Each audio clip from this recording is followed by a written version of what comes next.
পৃথিবী হচ্ছে আমাদের প্রাণের জায়গা। আমাদের টিভিতে পদচারণা শুরু এবিসিডি থেকেই। তার চেয়ে বড় কথা যে এই জায়গাটা সবচেয়ে বেশি প্রোটেক্টেড থাকা দরকার ছিল। সেখানে ইভেন ৭১-এও এখানে বিটিভিতে হামলা হয়নি, বা তখন বিটিভি যেখানে ছিল ডিআইটি ভবনে করতে পারেনি। হয়তো সেটা একটা ভালো স্ট্র্যাটেজিক পজিশন হতো, কিন্তু সেখানে বিটিভিতে হামলা করলো। আমরা শিল্পী হিসেবে, সাধারণ মানুষ হিসেবে আমরা সবচেয়ে বেশি হতবাক হয়েছি, ব্যথিত হয়েছি। বাংলাদেশের স্বাধীনতা পরবর্তী সময় এবং পরবর্তী সময়ে বাংলাদেশের কৃষ্টি, বাংলাদেশের শিল্প সাহিত্য কালচারটা কিরকম হবে সেটার একটা বড় দিক নির্দেশনা এই টেলিভিশন দিচ্ছে। সেই টেলিভিশন তারা এইভাবে সবচেয়ে বড় কথা হচ্ছে দেখুন, বাংলা ভাষা আন্দোলন থেকে শুরু করে যাবতীয় বাংলাদেশে অসংখ্য আন্দোলন হয়েছে, কিন্তু টেলিভিশনের উপর এরকম আঘাত তখন আসেনি। অবশ্যই একটা সুষ্ঠু তদন্ত হওয়া আমরা জানতে যেতে চাই এরকম একটা রাষ্ট্রীয় গণমাধ্যমকে এভাবে ধ্বংস করা যায়।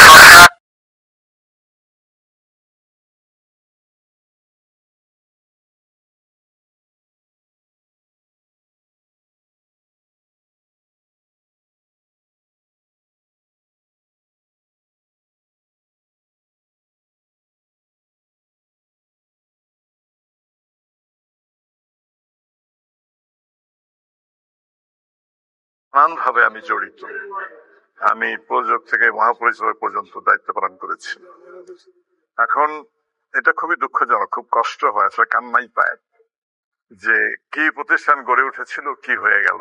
আমি ভাবতেই পারি না যে এরকম ক্ষত বিক্ষত চেহারা দেখবো টেলিভিশনে তোমাদের। ৭১ সালে তখন তো এটা ছিল ডিআইটিতে, কেউ ধ্বংস করেনি, সবাই এটাকে জাতীয় সম্পদ হিসেবে দেখেছে। এবং ঠিক স্বাধীনতার পর আমাদের বন্ধু বান্ধবরা এসে ১৬ তারিখ বাদ দিয়ে ১৭ তারিখ থেকেই তারা টেলিভিশন চালু করতে পেরেছিল। আর এখানে আজকে স্বাধীন দেশে কি হলো এটা ভাবতেই পারি না। আমি মনে করি না যে এরা দেশপ্রেমিক। আর এর মধ্যে অনেক লুটেরা ছিল, তারা ভেতরে ঢুকে একদিকে আগুন দিয়েছে, কাজ ভেঙেছে, ঘর ভেঙেছে, টেবিল ভেঙেছে, আগুন দিয়েছে এবং অনেক জিনিস নিয়ে গেছে এখান থেকে লুট করে। এরা লুটেরা গ্রুপে ঢুকেছিল এখানে। কাজেই এদের প্রতি সিম্প্যাথি দেখানোর কোনো সুযোগ অন্তত আমি দেখি না যারা এইখানে ঢুকে কাজগুলো করেছে। সেটে যে সমস্ত ঐতিহ্যবাহী অংশ যেগুলো আমাদের ছিল, বিভিন্ন জমিদার বাড়ি, রাজবাড়ি তৈরি করার জন্য বা একটা সাধারণ কুটির তৈরি করার জন্য যেসব উপকরণ ছিল সব পুড়িয়ে দেওয়া হয়েছে। এটা খুবই দুঃখজনক। আমি তো নিন্দা জানাই। আমি চাই যে এই ধরনের মনোবৃত্তি থেকে এই দুর্বৃত্তরা মুক্ত হোক এবং তাদের বিরুদ্ধে যে আইনগত ব্যবস্থা না সেটা নেওয়া হোক, কিন্তু এই মানসিকতার জন্য পরিবর্তন ঘটে সবার মধ্যে, এটাই আমি চাই। এখানকার যেগুলি ভাঙচুর হয়েছে, ধ্বংসযজ্ঞ হয়েছে, তার অধিকাংশের সাথে আমার হৃদয়ের না শুধু আমার হাতের স্পর্শ আছে। আমি ৫ বছরের বেশি সময় এই প্রতিষ্ঠানে ছিলাম। মিউজিয়ামটা আমি কোথায় পাবো? ১০০০ কোটি টাকা খরচ করে হয়তো এটা রিকনস্ট্রাক্ট করা সম্ভব, কিন্তু মিউজিয়ামে যে আমি একটা ঐতিহ্য, একটা বাংলাদেশকে, একটা ইতিহাসকে সংরক্ষণ করেছি, এটা আমি কোথায় পাবো? এটা তো পাওয়া যাবে না। যাদেরকে দেখছি যে সামনে থেকে আক্রমণ করেছে, ধ্বংসযজ্ঞ করেছে, আসলে কি তারাই সব?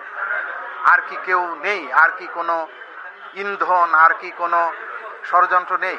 বিজিবি ১৯৬৪ সালের থেকে শুরুর থেকে যে ভূমিকাটা পালন করেছে, সেই ভূমিকাটা আজকেও পালন করছে। সেটি হচ্ছে বাঙালিয়ানা, বাঙালি সংস্কৃতির লালন, বাঙালির ইতিহাস, ঐতিহ্য।